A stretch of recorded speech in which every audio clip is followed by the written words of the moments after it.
Assalamualaikum warahmatullahi wabarakatuh. Innal hamdalillah nahmaduhu wa nasta'inuhu wa nastaghfiruh wa na'udzu billahi min shururi anfusina wa min sayyiati a'malina. Man yahdihillahu fala mudhillalah wa man yudlil fala hadiyalah. Asyhadu an la ilaha illallah wahdahu la syarikalah wa asyhadu anna Muhammadan abduhu wa rasuluhu la nabiyya ba'dah. Qala Allahu azza wa jalla fil Qur'anil Karim, ya ayyuhalladzina amanu taqullaha haqqa tuqatih wa la tamutunna illa wa antum muslimun. Fa inna asdaqal hadits kitabullah wa khairal huda huda nabiyyina Muhammadin sallallahu alaihi wasallam wa syarrul umur muhdatsatuha fa inna kulla muhdatsatin bid'ah wa kulla bid'atin dhalalah wa kulla dhalalatin finnar. Ma'asyiral muslimin wal muslimat rahimakumullah. Alhamdulillah, pada kesempatan berbahagia di Ahad pagi menjelang siang 8 Safar 1444 Hijriah, ya, kita harus betul-betul bersyukur karena banyak sebab, karena sederet alasan. Tengok ke kanan, lihat ke kiri, perhatikan di sekeliling dan di sekitar kita. Masih banyak yang kondisi dan keadaannya sangat menyedihkan dan memprihatinkan. Dalam satu hari, apabila kita betul-betul mencari dan teliti, di antara daftar atau list nama orang-orang yang kita kenal saja, itu sudah pasti banyak di antara mereka yang sedang mengalami kesusahan. Coba hari ini siapa yang sakit? Siapa yang kecelakaan? Siapa yang baru menjadi korban penipuan? Siapa yang sedang terlilit hutang? Siapa yang sedang berpikir berat tentang anaknya? Siapa yang sedang konflik dengan orang tua atau mertua? Siapa yang sekarang ini masih disikapi dan dikucilkan di tengah-tengah masyarakatnya? Itu muncul semua kok, keluar. Nah, alhamdulillah, itu masih ujian dan cobaan yang bersifat duniawi. Kita akan bisa lebih bersyukur bila yang kita bandingkan adalah saudara-saudara kita yang mengalami cobaan terkait ibadah dan praktek agamanya. Sekali lagi, tengok ke kanan, lihat ke kiri, perhatikan sekeliling dan sekitar kita. Berapa banyak yang masih belum tergerak hatinya untuk menjalankan sholat. Berapa banyak yang sampai sekarang ini masih belum bisa membaca Al-Quran dengan baik. Perhatikan berapa banyak yang sampai sekarang ini masih melakukan praktek-praktek kesyirikan, yang sampai saat ini bersuci dengan benar pun dia tidak tahu. Berapa banyak yang melewatkan waktu dan menghabiskan hari hanya untuk hura-hura dan foya-foya. Benar-benar jauh dari ilmu. Sungguh-sungguh berjarak dari agama dan ibadah. Alhamdulillah. Setelah tengok kanan, lihat kiri, perhatikan sekeliling dan sekitar, coba lihat diri sendiri. Bandingkan itu. Bila demikian, apa pantas untuk kemudian berkeluh kesah? Apa kemudian layak untuk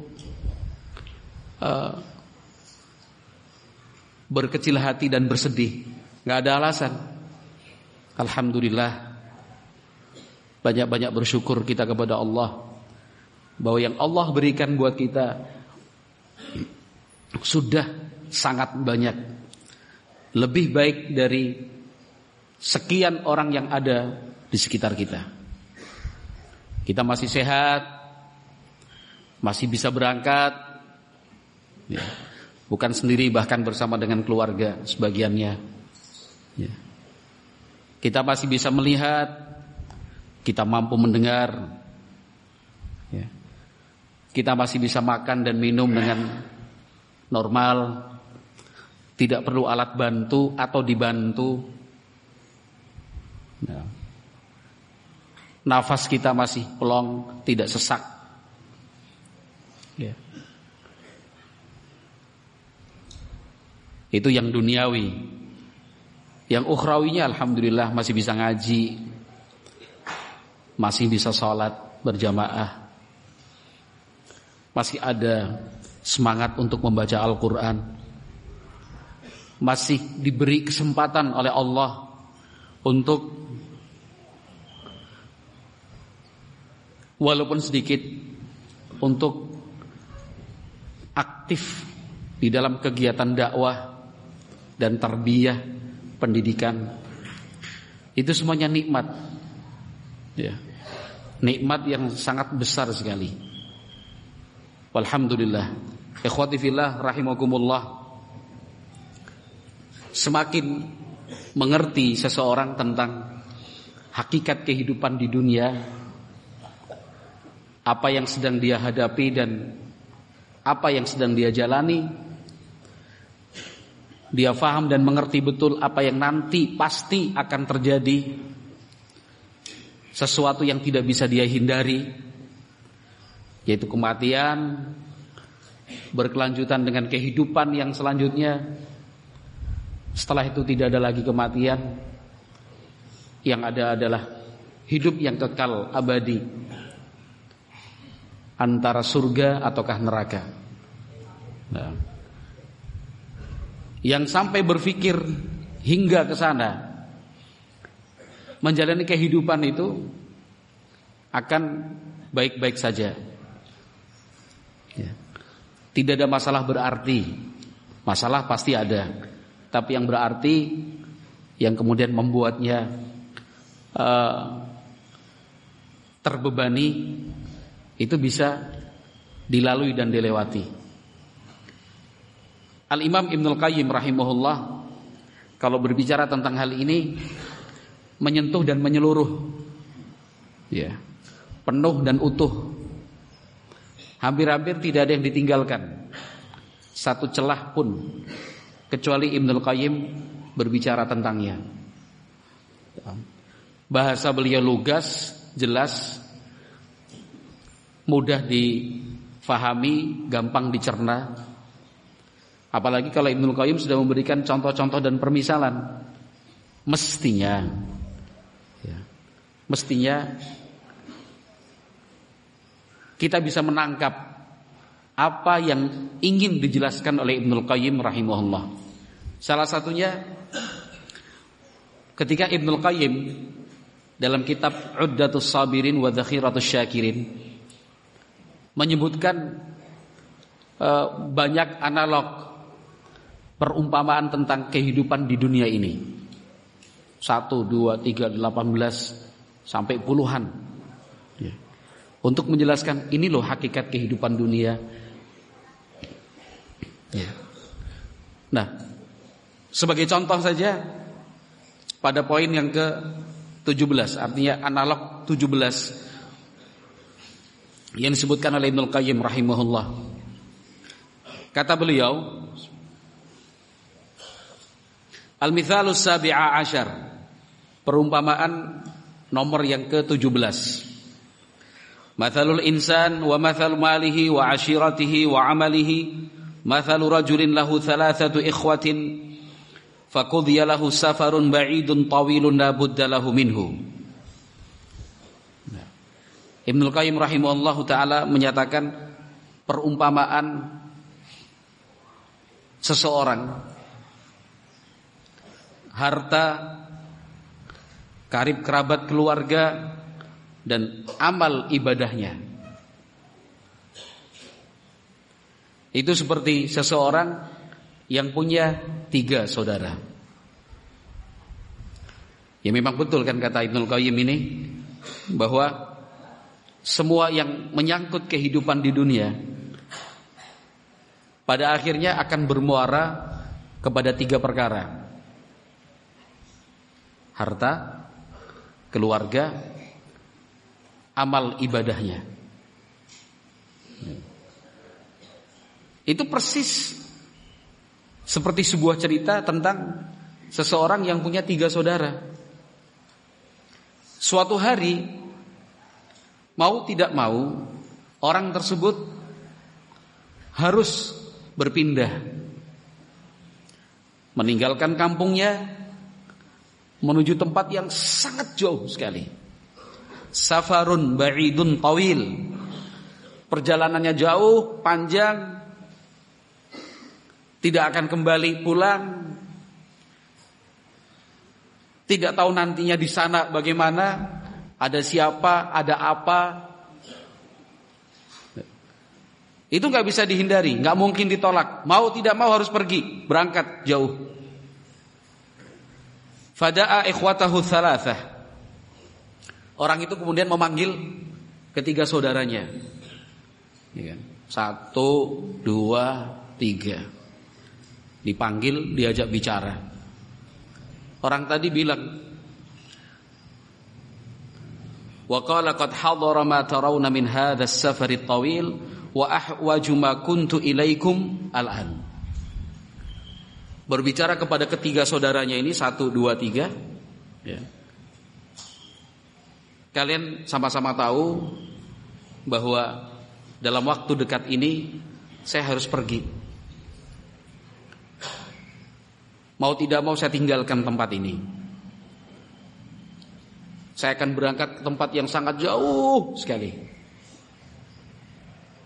Saya perlu teman. Saya tidak bisa sendiri. Saya membutuhkan pendamping dalam perjalanan nanti. Panjang. Sekarang saya perlu bantuan kalian. Ini berbicara kepada 3 saudaranya tadi. Faqala ahaduhum, saudara yang pertama menjawab, ana kuntu akhaka ila hadhil hal wa minal an falastu bi akhin wala sahibin wa ma indi ghairu hadha. Saudara yang pertama tanggapannya begini, saya memang saudaramu, tapi persaudaraan kita berhenti cukup sampai di sini saja, sampai di detik ini. Mulai sekarang saya bukan saudaramu, saya bukan temanmu, saya bukan siapa-siapamu. Jelas saya gak bisa menemanimu nanti dalam perjalanan itu. Saya gak mampu mendampingi sampai ke sana, di tempat yang ingin engkau tuju. Sudah, hanya ini yang bisa saya sampaikan. Gak ada apa-apa yang bisa saya berikan.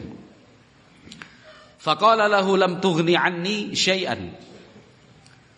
Kata orang tadi, ya kalau begitu kamu gak bisa bantu apa-apa. Faqala lil akhari ma indak. Setelah mendengar jawaban dan tanggapan dari saudara yang pertama, disampaikanlah kepada saudara yang kedua sama. Jawabannya, responnya, kuntu akhaka wa sahibaka ilal an wa ana ma'aka hatta ujahizaka ila safarika wa tarkabu rahilataka wa min hunalika lastu laka bisahib. Saudara yang kedua masih mending ini dari yang pertama. Dia bilang, ya betul saya saudaramu. Saya juga selama ini selalu membersamaimu. Sampai sekarang kan kita masih bersama. Dan saya berjanji akan tetap berada di sampingmu.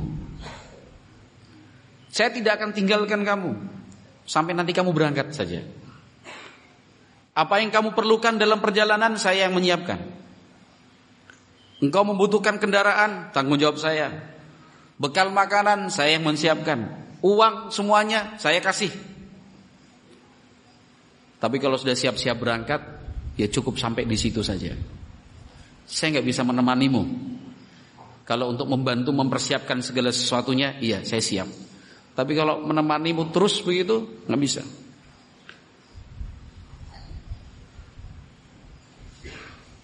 Faqala ma indaka anta. Kepada saudara yang ketiga, orang itu bertanya, kalau kamu bagaimana? Faqala kuntu sahibaka fi sihhatika wa maradika wa ana sahibuka al-an wa sahibuka idza rakibta rahilataka wa sahibuka fi masirika fa in sirta sirtu ma'ak wa in nazalta nazaltu ma'ak wa idza wasalta ila baladika kuntu sahibaka fiha la ufarikuka abadan. Ini saudara yang ketiga. Katanya, saya akan selalu setia menemani dan mendampingimu dari dulu sampai sekarang. Bukankah ketika kamu sehat saya di sampingmu? Kamu sedang sakit saya juga ada selalu di sana. Sampai sekarang pun saya masih bersamamu. Sehingga ketika engkau memutuskan untuk pergi dan harus berangkat ke tempat yang jauh, saya akan tetap ada di sampingmu. Kamu naik kendaraan saya ikut. Kamu memulai perjalanan saya iringi. Kamu mempercepat saya juga ikut cepat. Ingin singgah di suatu tempat saya akan singgah juga di tempat itu. Sampai di tempat tujuan nanti saya pun akan mendampingimu di tempat yang baru sana. Saya tidak akan pernah meninggalkanmu selama-lamanya. Ini tiga saudara ini, 1, 2, 3. Orang itu baru sadar, menyesalnya luar biasa. Orang itu menyesal luar biasa. Katanya, in kunta la ahwanal ashabi alayya wa kuntu uthiru alayka sahibaika falaitani araftu haqqaka wa athartuka alaihima. Jadi sebelum perpisahan itu, orang tersebut lebih memperhatikan saudara yang pertama, saudara yang kedua. Saudara yang ketiga jarang dipedulikan, kurang diperhatikan, bahkan tidak begitu dianggap keberadaannya. Yang penting tiap hari, tiap waktu, siang malam saudara pertama, kemana-mana bareng sama saudara yang pertama. Saudara yang kedua juga kurang lebih sama, kemana-mana bareng terus. Kalau ini saudara pertama butuh bantuan dibantu, saudara kedua minta ditemanin. Sampai kadang-kadang semalaman gak tidur siap demi saudara pertama dan saudara kedua. Saudara yang ketiga dicuekin. Saudara yang ketiga gak masuk dalam daftar prioritas. Apa dia? Tapi kata orang itu, andaikan saya tahu dan waktu bisa berulang, pasti saya akan lebih mempedulikan kamu. Kenapa? Di saat-saat susah, yang siap membantu dan mendampingi bukan saudara pertama, bukan saudara kedua, tapi saudara ketiga. Apalagi saudara yang pertama tadi langsung mengatakan sejak detik ini kita bukan lagi saudara. Sedang susah-susahnya. Mau punya teman seperti itu enggak, Mas? Siapa namanya? Siapa? Al-Farisi. Al-Farisi, kamu punya teman seperti itu mau enggak? Kamu punya teman, ya, sebut saja namanya Gak usah pakai nama lah, nanti ada kesamaan nama repot nanti ya. Kamu punya teman namanya inisial aja. Apa?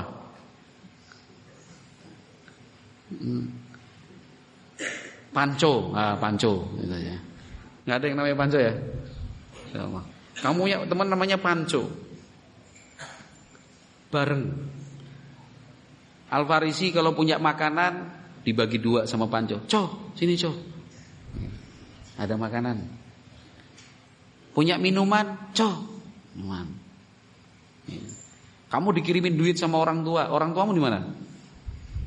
Di Cilacap apa luar Cilacap? Oh Cilacap. Dikirimin duit 100.000. Buat kamu 50.000. Gitu. Panco sakit, kamu yang masakin. Bajunya kamu yang nyuciin. Ya. Dia kalau sedang sedih, kamu hibur. Kamu bikin dia tertawa dan tersenyum. Ya. Dia sedang susah, ya kamu tetap berusaha untuk menemani. Pokoknya tiap hari, tiap malam Panco terus aja, Bang. Kan gini ya. Ini cuma inisial aja nama. Suatu saat kamu sedang butuh bantuan si Panco, tapi Panco nggak mau. Gitu. Atau dia punya makanan, bagilah makanannya. Enak aja. Gitu. Ini punya aku kok. Kamu pengen nggak punya teman seperti itu? Nggak mau kan? Nggak mau. Siapa yang mau punya teman seperti itu? Sehari-hari setiap waktu kita yang ngasih, kita perhatikan, kita pedulikan. Pas susah dia pergi pertama. Dia yang duluan menghindar, nggak mau ikut susah dengan kita. Tidak ada satu orang pun yang mau berteman dengan orang seperti ini. Nggak ada yang mau.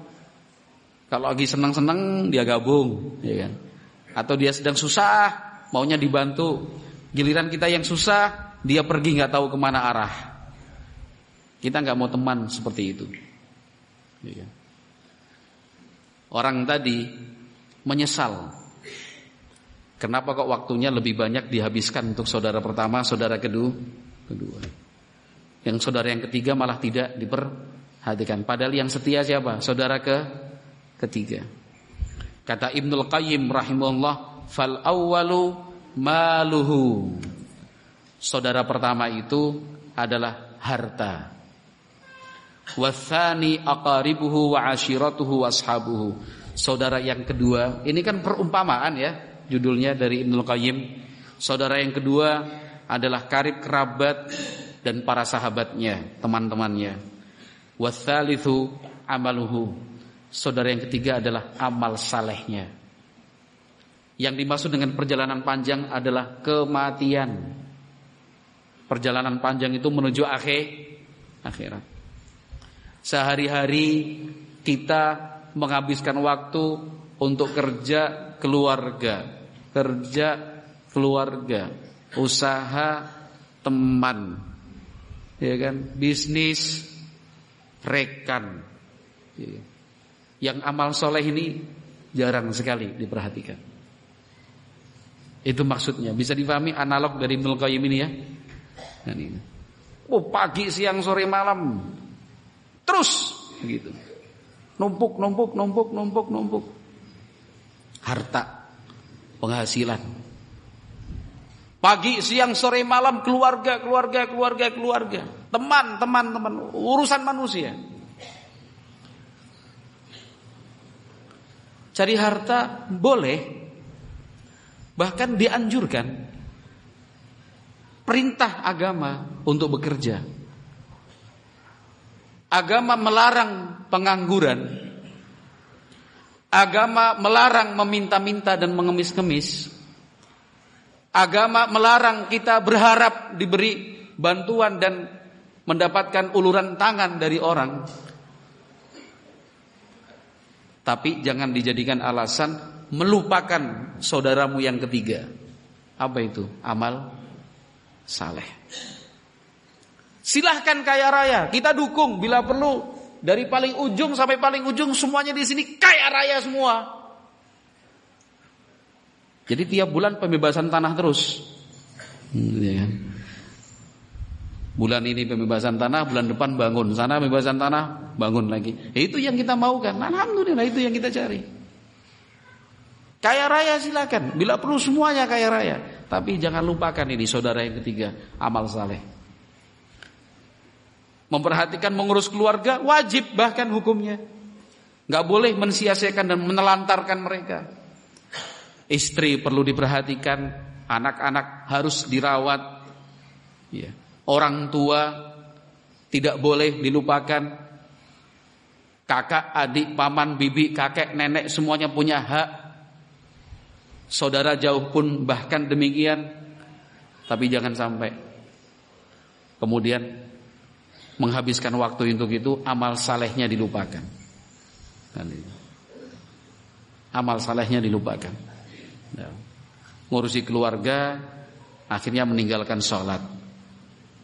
Alasan keluarga, akhirnya tidak thalabul ilmi yang wajib baginya. Alasan keluarga, akhirnya menyengaja tidak mau dilibatkan dalam kegiatan dakwah. Alasan keluarga, akhirnya saat panggilan berjuang di jalan Allah datang, dia menghilang. Jangan. Bila perlu keluarga itu yang kita arahkan untuk sama-sama beramal saleh. Orang meninggal dunia, hartanya tidak ada yang dibawa ke dalam kubur. Bahkan sekalipun jika berwasiat, nanti kalau saya meninggal tolong saya dikuburkan bersama dengan alat-alat bengkel pertama yang saya miliki. Ini punya bengkel motor, bengkel mobil, jangan tersinggung. Ini pas kok keperucut, contohnya itu aja ya kan. Atau alat apa namanya? Oh, bukan untuk nyambung itu loh. Apa? Ini loh kalau bukan las, tutulin. Solder lah. Arab ngomong solder goyangan. Kenapa? Karena usahanya dari dulu itu pertama ya, modal pertamanya pasal soldernya Mas Iksan ya. Atau dongkrak Mas Iksan. Kan sopir truk. Ada yang berwasiat tolong jam tangan saya diikutkan, tolong mesin jahit saya diikutkan. Gak boleh sekalipun itu wasiat yang ditulis, gak boleh dilaksanakan wasiat itu. Kenapa? Karena orang meninggal dunia gak boleh hartanya diikut sertakan. Itu sudah jadi milik ahli waris. Itu mubazir namanya, menyia-nyiakan harta. Jadi saat seseorang itu meninggal dunia, seperti pernyataan saudara pertama, sejak detik ini saya bukan siapa-siapamu lagi. Kita sudah berpisah sampai di sini. Ya. Kalau keluarga, teman-teman masih mendampingi kan, menyiapkan proses penyelenggaraan jenazah. Itu tadi pernyataan saudara kedua. Iya, saya selalu menemanimu sampai sekarang dan nanti kalau udah betul-betul siap berangkat, baru kita pisah. Tapi akan saya siapkan apa yang kamu perlukan.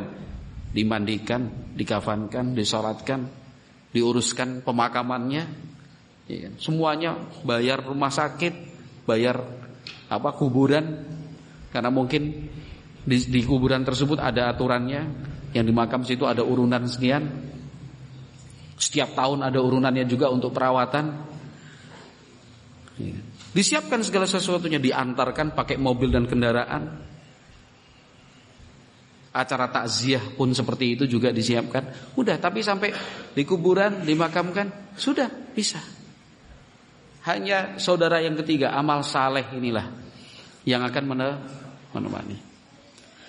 Ikhwati fillah rahimani wa rahimakumullah. Ya. Seandainya orang yang berharta, orang yang banyak anak dan keturunan, anak cucunya. Ini kita berbicara sekarang tentang saudara pertama dan saudara kedua. Ini andaikan saja, padahal sudah terjadi. Ya. Bahasa yang kita ambil, yang kita pilih andaikan, padahal sudah terjadi. Tapi andaikan itu yang mengalami adalah salah satu di antara kita. Dia kerja, banyak uang, tabungannya banyak, sampai ratusan juta, sampai miliaran. Aset tanah ada di mana-mana, punya rumah lebih dari satu. Usahanya di banyak tempat. Ya. Anak-anaknya hidup rukun. Katakan 4 sampai 7 anak lah, katakan saja 5 lah, kita ambil jalan tengahnya. Dia punya 5 anak, tuh rukun semuanya baik, kakak beradik saling menyayangi, semuanya tercukupi, wong dia kaya raya. Belum meninggal ini, belum meninggal. Orang tua yang kaya raya tadi sudah mulai tua, kadang-kadang sakit. Mulai berpikir, ini harta saya yang banyak ini buat siapa? Dipikir, ditimbang-timbang, bahkan konsultasi. Ini mulailah, sudahlah, mulai saya kasih anak-anak saya itu, biar dapat bagiannya masing-masing. Bukan warisan, artinya masih jauh dari perkiraan meninggal dunia. Si A dikasih, anak pertama dikasih, anak kedua dikasih, 3, 4, 5. Setan datang, satu sama lain saling iri. Anak pertama bilang, kok si bungsu dikasihnya di sana, begitu. Si bungsu juga berpikir sama, itu kakak nomor 2 kok dapat tempat yang lebih bagus dari saya. Si kakak nggak mau ketemu si adik. Si adik menghindar dari kakak yang satunya. Ini orang tuanya masih hidup. Urusan uang, masalah harta, belum meninggal dunia. Itu sudah melihat bagaimana harta itu merusak keharmonisan anak-anaknya. Padahal kan tadi saya bahasakan orang tua itu sudah berpikir keras, ditimbang-timbang, bahkan sudah konsultasi. Ya kan gak mungkin dikasih tanah kemudian posisinya sama semua, kan gak mungkin. Pasti ada yang di kanan, di kiri, di belakang, di depan, di tempat yang ramai. Maunya orang tua ini cocoknya di sini, ini cocoknya di sini. Ternyata masing-masing, aku nggak cocok di sini. Gitu. Nggak mau bicara si kakak dengan si adik. Si adik menghindar bertemu. Itu bapak ibunya masih hidup. Apalagi setelah meninggal dunia, rebutan, saling klaim, saling melaporkan. Saya yang paling berhak. Kakak beradik bermusuhan. Kakak beradik saling diam. Ini sering terjadi atau tidak pernah terjadi? Sering terjadi. Di sekitar kita ada yang seperti itu. Maka tadi saya bilang ini sudah terjadi, tapi kita bahasakan andaikan, kan begitu ya? Andaikan kita bicara dengan alur cerita seperti tadi, teksnya, konteksnya demikian. Kira-kira kalau ada orang yang tahu bakalan seperti itu, dia mending kaya raya seperti itu, mending pas-pasan aja. Ini orang tua yang baik loh ya. Jangan biar aja kayak gitu, Ustaz. Siapa yang mau menjawab ini?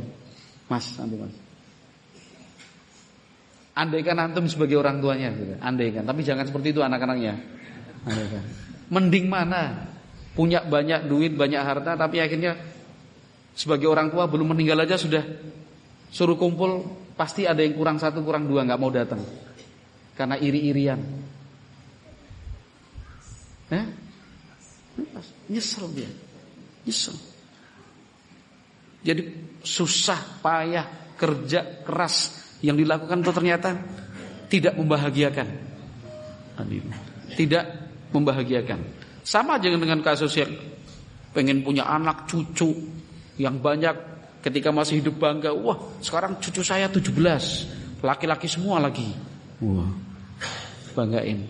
Yang itu sekarang di sana, sekarang di sini. Wah, anak saya 7, cucunya 23, cicitnya sekarang sudah 9. bahkan sudah punya satu anak, cucu, cicit, canggah satu. Tapi ternyata ini tidak bisa rukun. Ini ribut dan bermusuhan, bahkan bertengkar di depannya. Ini, kamu gini. Sesama anak bertengkar, sesama cucu bertengkar, bahkan pukul-pukulan. Dia akan menyesal. Bahkan sebagian orang mengatakan mending saya nggak punya anak. Nah, itulah manusia, ya kan? Itulah manusia. Mending aku nggak punya anak, atau mending aku mati aja daripada melihat pertengkaran di antara kalian. Itu kalau orang awam sering mengucapkan kata-kata demikian. Sehingga artinya apa? Ikhwati fillah rahimani wa rahimakumullah. Sudah. Berarti memang betul kata Ibnul Qayyim tadi. Ya, memang waktu dan perhatian kita itu ternyata terlalu banyak untuk ini. Yang amal solehnya malah tidak. Nah, kenyataan yang demikian, ikhwati fillah rahimakumullah, semoga bisa menjadi satu dorongan dan motivasi buat kita, bahwa kesenangan duniawi itu bukan jaminan kebahagiaan. Bukan jaminan kebahagiaan. Kesenangan duniawi tadi akhirnya berpulang kepada dua hal, harta dan keluarga. Itu bukan jaminan kebahagiaan. Jaminan kebahagiaan itu adalah amal saleh. Amal saleh, karena amal saleh itulah yang akan menemani, mendampingi, dan menjadi sebab seorang hamba bisa menemukan kebahagiaan yang sesungguhnya. Al-Imam An-Nasa'i rahimahullah disahkan oleh Syekh Al-Albani 1929, disebutkan di dalam riwayat itu dari sahabat Abu Qatadah Al-Harith bin Rabi'i radhiyallahu anhu, anna Rasulullah sallallahu alaihi wasallam marra alaihi janazatun faqala mustarihun wa mustarahun minhu. Ada jenazah lewat, dibawa. Nabi Muhammad sallallahu alaihi wasallam berbicara kepada sahabat-sahabatnya, mustarihun wa mustarahun minhu. Kemungkinannya ada dua. Dia yang damai, mendapatkan kedamaian, ataukah justru dengan meninggalnya membuat yang lain merasakan kedamaian. Itu kan dua kemungkinan, gak ada yang lain. Kalau ada orang meninggal dunia, kemungkinannya cuma dua. Satu, yang meninggal dunia itu yang akan mendapatkan kedamaian, istirahah, rahah. Kemungkinan yang kedua, yang merasakan damai, senang bukan dia, tapi yang lain. Faqalu mal mustarihu wa mal mustarahu minhu. Para sahabat bertanya, siapa yang dimaksud orang yang meninggal dunia memperoleh kedamaian? Dan siapa pula yang dimaksud orang meninggal dunia justru yang lain yang mendapatkan kedamaian? Qala, kata Nabi sallallahu alaihi wasallam, al-'abdul mu'minu yastarihu min nasabid dunya wa adzaha, wal 'abdul fajiru yastarihu minhu al-'ibadu wal biladu wasyajaru wad dawab. Kata Nabi Muhammad sallallahu alaihi wasallam, seorang hamba yang beriman akan memperoleh kedamaian karena tidak lagi merasakan lelahnya kehidupan dan gangguan-gangguan yang ada. Meninggal dunia sudah, dia sudah tidak susah lagi, tidak lelah lagi, karena dia akan mendapatkan kenikmatan, nikmat kubur. Hamba yang jahat ketika meninggal dunia, orang-orang yang senang karena tidak lagi diganggu dengan kejahatan yang dia lakukan. Bukan cuma orang-orang yang senang, bahkan al-bilad, bumi ini, wasyajaru, pohon, wad-dawab, dan binatang-binatang ternak. Karena perbuatan dosa yang dilakukan orang jahat, Yang menanggung akibat bukan hanya yang berbuat jahat. Yang menanggung akibatnya juga orang lain, bahkan tumbuhan dan hewan ternak. Kemarau panjang, banjir bandang, kematian ternak secara massal, itu kan diakibatkan dosa yang dilakukan oleh manusia. Kenapa yang lain ikut menanggung akibat? Hikmah yang Allah tentukan. Ada hikmah besar dari itu semua, agar manusia sadar bahwa perbuatan dosa yang dia lakukan itu berakibat. Akibat perbuatan dosa yang dia perbuat bisa dia lihat. Ini loh akibatnya. Ini baru di dunia. Kamu kalau berbuat dosa, kamu susah sendiri. Kalau kamu berbuat maksiat, kamu yang sengsara. Ini. Tapi ada yang mau sadar, ada yang tidak. Liyudhiqahum ba'dalladzi 'amilu la'allahum yarji'un. Allah Subhanahu wa taala menetapkan adanya kerusakan di muka bumi, di laut maupun di daratan, supaya manusia itu merasakan sendiri akibat dari sebagian kecil yang mereka perbuat. La'allahum yarji'un, siapa tahu mereka mau kembali kepada Allah Subhanahu wa taala. Oleh sebab itu, perjuangan seorang hamba adalah perjuangan yang berat memang. Bagaimana dia melewati rangkaian ujian di dunia yang memang tidak ada ujung dan tidak ada habisnya. Selama masih ada hayat, dikandung oleh badan, masih hidup maksudnya. Ujian itu tidak akan pernah berhenti. Ada saja, terus selalu.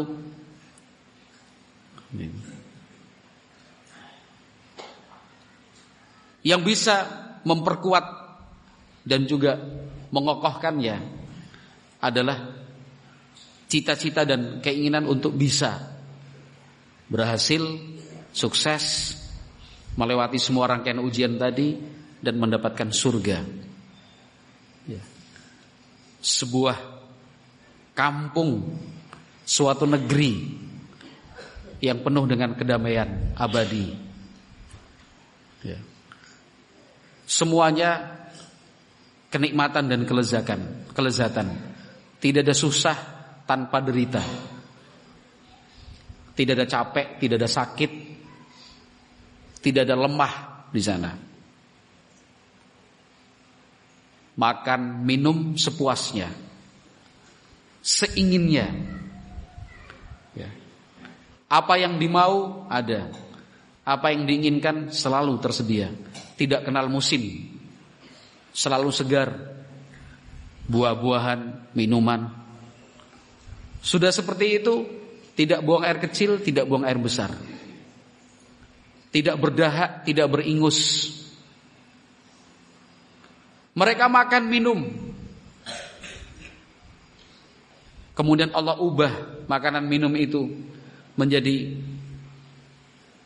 keringat, sendawa yang wanginya sewangi misik. Sehari-hari hanya senang dan bersenang-senang. Bentuk fisiknya sempurna, laki-laki maupun perempuannya. Tiap-tiap penduduk surga punya pasangannya, punya rumah, bahkan istana. Juga masing-masingnya disiapkan kemah yang tinggi atapnya 180 km kalau zaman sekarang. Tinggi sekali. Kemah mujawwafah min lu'lu'ah, berongga yang terbuat dari bahan mutiara. Tidak ada konflik lagi di sana, nggak ada marah-marahan lagi di sana. Semuanya tenang, damai, tentram. Yang terdengar adalah tasbih dan takbir. Selama-lamanya di sana. Dan itu pasti sesuatu yang harus diyakini akan dan pasti terjadi. Itu yang diperjuangkan. Nah, untuk sampai di sana Ada usaha yang mesti ditempuh. Wong di dunia saja kalau mau dapat 1 unit rumah ya juga usaha kok. Mau membeli 1 unit di 1 unit tempat di suatu perumahan itu juga harus bayar kok. Semakin banyak yang kita punya, semakin baik unit rumah yang kita dapat.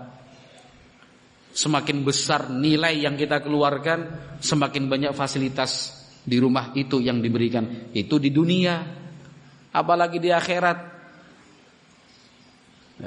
Yang dibayarkan itu mahal, yang diberikan dan dikeluarkan harus banyak. Kalau rumah di dunia kan bisa rusak, bisa bocor, bisa retak, bisa rubuh. Ada kedaluarsanya. Tapi kalau rumah di surga kan tidak ada yang seperti itu. Memang kekal, kuat selama-lamanya. Ya memang harus bayar, harus mengeluarkan dan berkorban. Apa yang diberikan, apa yang dikeluarkan, amalan soleh. Amalan soleh. Maka pilihlah amal-amal ibadah yang memang akan memberatkan timbangan dengan semaksimal-maksimalnya. Amal ibadah itu banyak, tapi kan pahalanya berbeda-beda satu ibadah dengan ibadah yang lain. Ada ibadah dikerjakan dapat pahala cukup sampai di situ saja. Tapi ada juga ibadah dikerjakan pahalanya terus mengalir. Nah, itu pilih. Jangan sembarangan. Wong punya potensi, ada kesempatan, kenapa dibiarkan dan kenapa dilewatkan? Ini ngalir nih pahalanya. Kenapa dibiarkan begitu saja? Ikhwati fillah rahimani wa rahimakumullah. Untuk bisa sampai ke sana, ke dalam surga tadi, setelah kita gambarkan sedikit bahwa kehidupan dunia ya isinya hanya mengecewakan dan menyakitkan. Ya. Yang tadi dijadikan contoh adalah harta dan keluarga. Padahal yang kita butuhkan sebenarnya adalah amalan soleh. Dengan amalan soleh itu harapan kita bisa masuk surga dengan ya sekilas tadi kenikmatan dan kelezatannya. Mau tidak mau harus berjuang dan berkorban, bisa lulus dan berhasil melewati rangkaian ujian yang tidak pernah berhenti selama kita masih hidup di dunia. Nah, apa yang harus dilakukan? Pilihlah amal-amal ibadah yang bisa memberatkan timbangan kebaikan itu dengan semaksimal mungkin. Ya. Faman thaqulat mawazinuhu fahuwa fi 'isyatin radiyah wa man khaffat mawazinuhu fa ummuhu hawiyah wa ma adraka ma hiya narun hamiyah. Faman thaqulat mawazinuh, barang siapa yang timbangan kebaikannya itu berat, fahuwa fi 'isyatin radiyah, maka dia akan hidup dalam kehidupan yang menyenangkan. Bukan cuma di akhirat, di dunia pun sudah dirasakan. Tetapi waman khaffat mawazinuh, yang timbangan perbuatannya, kebaikannya itu ternyata ringan, tidak berisi apa-apa. Kalaupun berisi, tidak berat, betul-betul ringan. Fa ummuhu hawiyah, maka tempatnya nanti di hawiyah. Wa ma adraka ma hiyah, tahu kamu hawiyah itu apa? Narun hamiyah, api panas yang menyala-nyala. Jadi kalau di dunia setiap kegiatan itu ada LPJ-nya, laporan pertanggungjawabannya. Kalau di dunia saja ada badan dan lembaga yang memeriksa kelayakan suatu program dan proyek, diteliti betul, ditelusuri alirannya. Itu di dunia. Maka di akhirat pun demikian. Kullukum mas'ul, kullukum ra'in wa kullukum mas'ulun an ra'iyatihi. Setiap orang itu akan mas'ul, akan diminta tanggung jawabnya nanti pada hari kiamat. Mana laporannya itu? Sampaikan, terangkan, jawab. Ada pertimbangan amal di sana. Amal perbuatannya akan ditimbang antara yang baik dan yang jelek. Berbahagialah yang timbangan kebaikannya lebih berat, dan sungguh menyesal nantinya yang mendapatkan timbangan kebaikannya ternyata jelek dan jomplang. Sangat ringan sekali. Nah, untuk memberatkan timbangan kebaikan itu, sekali lagi pilih ibadah-ibadah yang memang bersifat mengalir pahalanya. Jadi semakin hari semakin berat, semakin berat, semakin berat, semakin berat, semakin berat. Nah, Rasulullah sallallahu alaihi wasallam bersabda,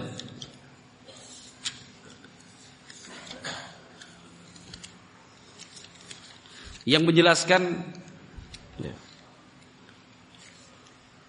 beberapa bentuk amal ibadah yang bisa dipilih untuk memberatkan timbangan kebaikan tadi. Sahabat Anas bin Malik radhiyallahu anhu meriwayatkan dan dihasankan oleh Syekh Al-Albani rahimahullah dalam kitabnya Sahihul Jami' 3602.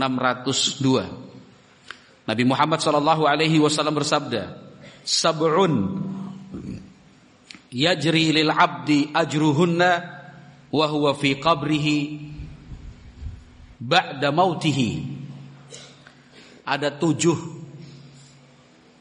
pilihan ibadah, bila dikerjakan seorang hamba, pahalanya terus mengalir. Fi qabrihi, padahal dia sudah di dalam kubur, ba'da mautihi, setelah meninggal dunia.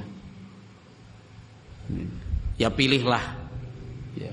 Karena waktu kita kan terbatas. Kesempatan kita itu sebenarnya tidak banyak ya. Apa yang kita punya terlalu sedikit ya.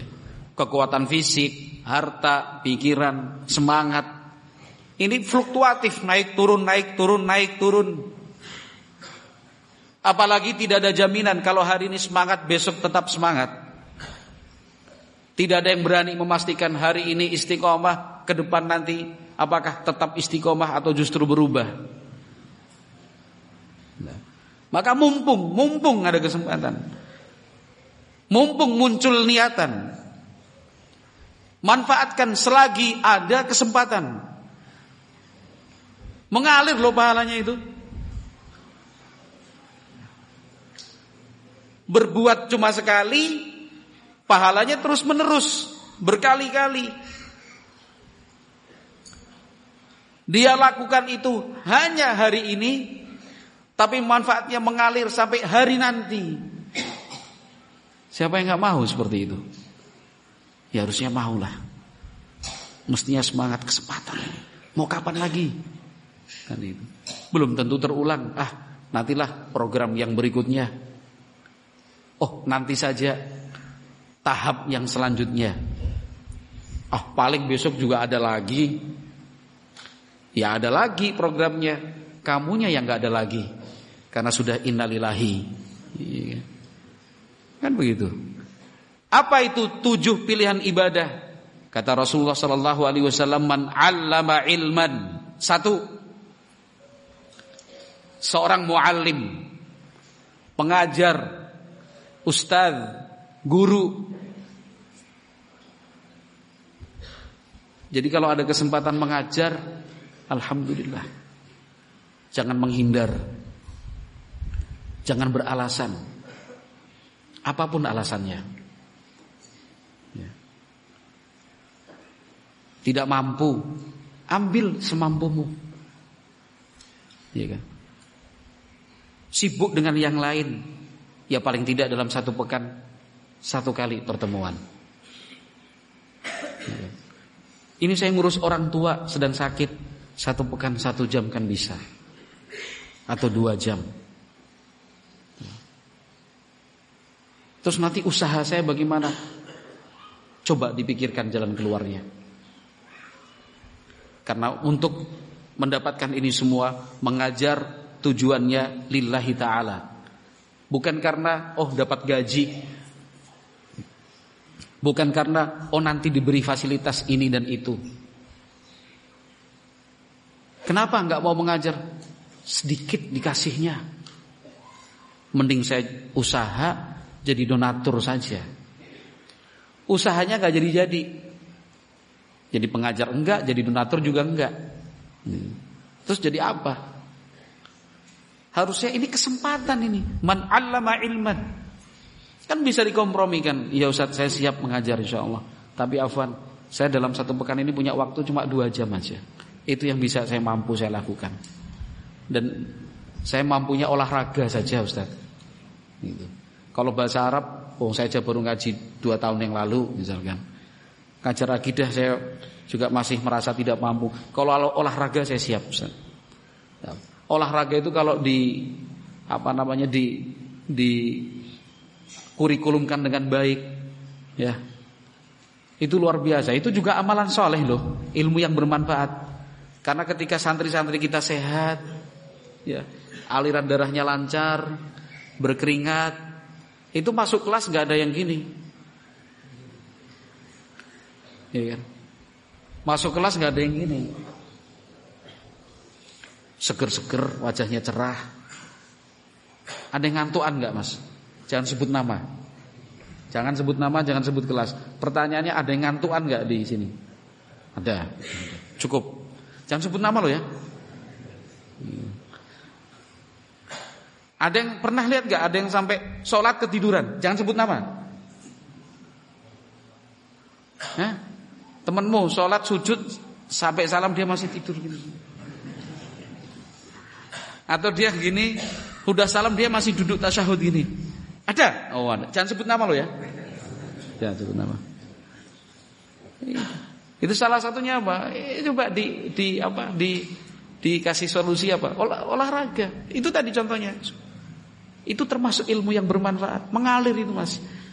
Anda sudah membantu santri-santri siap lahir batin, siap mental fisik untuk menerima ilmu. Itu. Dia menghafal Al-Quran penuh semangat. Ya, belajar akidah dan fikih serta akhlak itu fokus. Apalagi ilmu-ilmu yang membaca Al-Quran. Kadang antum megang kelas 1, aduh kelas 1 bocah cilik-cilik angel-angel banget diomongi wasah, gumradul loncat-loncat layon, nggak mau. Ya padahal pahalanya paling banyak justru di kelas 1 itu. Pahala yang paling banyak itu justru yang mengenalkan pertama huruf hijaiyah, abatatha, ubututhu, ya kan? An in un itu pahalanya paling banyak di situ. Kok malah dikasih kesempatan dengan keuntungan berlipat kok? Oh, jangan aku, gitu aja. Coba dibayangkan kamu dikasih uang 1 juta gratis, jangan saya mas, yang lain aja. Saya udah cukup kaya nih. 1 juta loh. Ini pahalanya mengalir. 2, au ajra nahran. Pilihan ibadah yang kedua, au ajra nahran, atau membuat aliran air. Entah itu sungai kecil, selokan air, ya kan? Yang air itu bermanfaat untuk diminum, untuk menyiram tanaman, untuk irigasi, ya. Dipakai umum maksudnya. Air itu kan sangat dibutuhkan dalam kehidupan. Dia yang menyiapkannya. Au hafara bi'ran, atau menggali sumur. Maka ada beberapa teman yang kita kenal, itu selalu berpesan, pokoknya kalau sumur tolong saya aja yang dihubungin Ustaz. Gitu. Dari biaya ngebur sampai beli mesinnya, mau mesin jadul biasa sampai yang terbaru canggih sekalipun, Siebels misalkan sistemnya gitu, instalasi pipanya, tandonnya, kerannya, tolong saya yang digabari. Orang ini cerdas, orang ini pintar, mengambil segmen yang pahalanya itu terus mengalir. Tiap kali orang wudhu itu aliran air itu kayak aliran pahala itu loh, bayangannya, ya kan? Suara air naik ke tandon, itu membayangkannya pahala itu, sampai penuh, apalagi sampai luber-luber, pahalanya luber-luber. Itu orang cerdas, pintar dia. Jadi kalau misalkan ada ajakan atau tawaran ta'awun urusannya dengan sumur, air. Bila perlu nggak usah nunggu tawaran. Gitu. Mendaftarkan diri, tolong saya yang dihubungi. Jangan tanya biayanya, itu urusan saya. Mengalir loh pahalanya. Au gharasa nakhlat, atau dia menanam pohon kurma. Sebagian ulama memahami bahwa yang dimaksud bukan cuma pohon kurma saja, tapi menanam pohon yang manfaatnya berkelanjutan. Ya. Misalkan ada beberapa ikhwan kita di suatu tempat, mereka nanam pohon kelapa. Ya. Diniatkan dari awal hasilnya itu nanti untuk dakwah, untuk wakaf misalkan. Udah dinyatakan seperti itu. Itu termasuk juga dalam pengertian au gharasa nakhlan, menanam pohon kurma. Au bana masjidan. 1 2 3 4 5. Au bana masjidan. Yang ke berapa tadi? 1 2 3 4. Yang kelima, atau membangun masjid. Ya. Coba bayangkan masjid ini sekarang, Masjid Alia ini, tentunya yang turut membantu hingga selesai dan dimanfaatkannya masjid ini kan berbahagia, senang hatinya, senang hatinya melihat masjid dimakmurkan tiap pagi sampai sore, bahkan malam anak-anak membaca Al-Quran, ada yang sampai teriak, ada yang suaranya lirih, wow, kayak suara lebah gitu. Dipakai untuk taklim, menyampaikan kebaikan, dipakai untuk sholat wajib, sholat sunnah, dipakai untuk buka puasa, untuk iktikaf, ya, untuk beribadah, untuk rapat dan musyawarah memperjuangkan agama.